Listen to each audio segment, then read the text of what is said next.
Hey guys, Deadpoolzilla here, back again with a new comic book review, and I have Deadpool Volume. Basically, what this is basic. I can't remember if this is called Deadpool Sins of the Past, but I'm just going to call it Deadpool Volume 1, which is basically his second four-issue limited series before he got his second volume, which was his ongoing.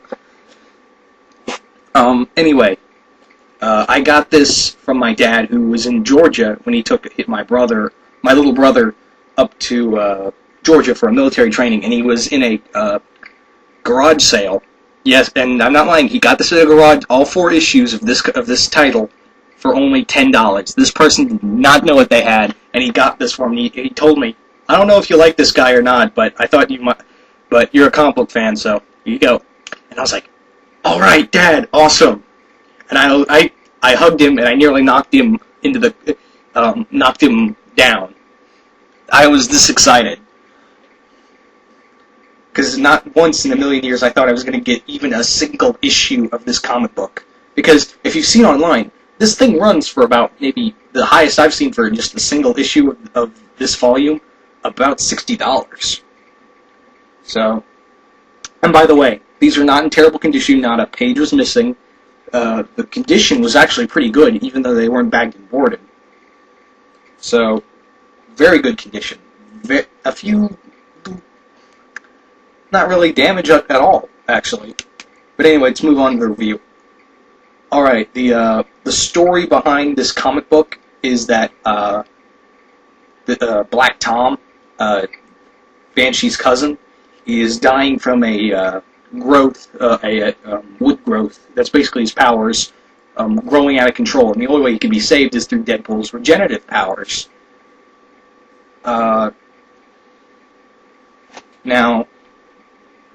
Deadpool has to dodge all of Black Tom's soldiers in the Juggernaut, but he has Banshee and Sirens on his side, so they all team up to fight Black Tom and his forces. Now, the story is written, the comic book, the whole series in general is basically written by Mark Waid, who, as we all know, writes for Spider-Man now, along with Dan Slott and a few other people who I cannot remember. It's just a great comic. Mark Waid does a fantastic Deadpool. I don't understand why he's not back on Deadpool. Him, Gail Simone, Joe Kelly, those are and Jimmy Palmiotti. Those guys were probably the best people for Deadpool. Especially Joe Kelly. But getting back to this, the action's pretty good. This did feel at points a little rushed because they're trying to fit so much. There's a few subplots here and there, but the action's good. The delivery is good. Deadpool's just spot on this. Mark Waid gets Deadpool right down to the T. This is also the first time Deadpool meets Siren, and this does start out the one-sided attraction to him.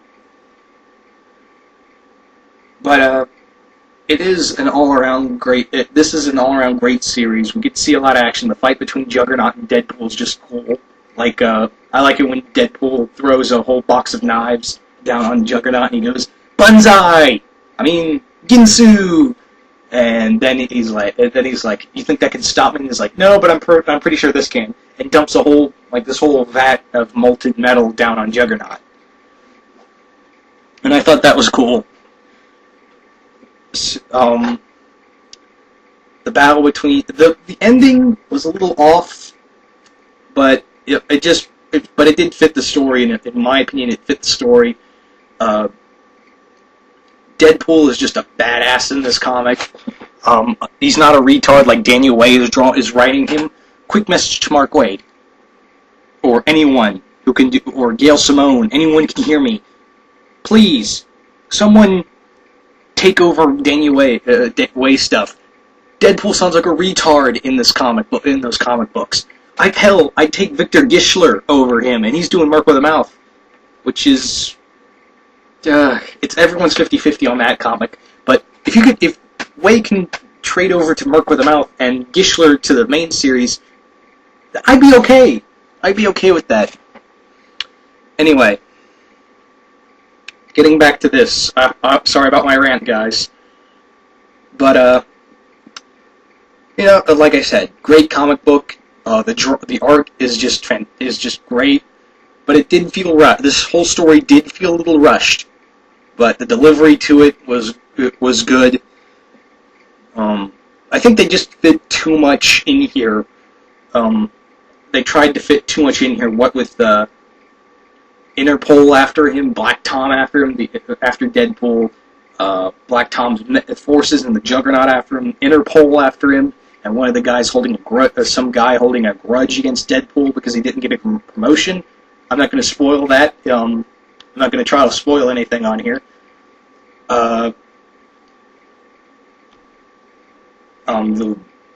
love interest to Siren, I felt was rushed a bit at times.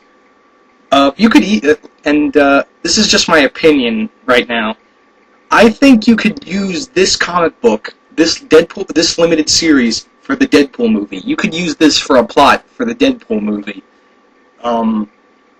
I thoroughly believe that you could do this. I could see Ryan Reynolds doing this playing this role as Deadpool in this comic book. So, all in all, I'm gonna give this just because it felt rushed at points. This comic book series felt rushed. Some of the plot felt a bit excuse me, tongue-tied. I'm repeating myself. The story felt a bit rushed, and they tried to fit so much in 4 issues. If this ran for about 5 or 6 more, a 5 or 6 miniseries, I think it would have worked out better rather than 4 issues.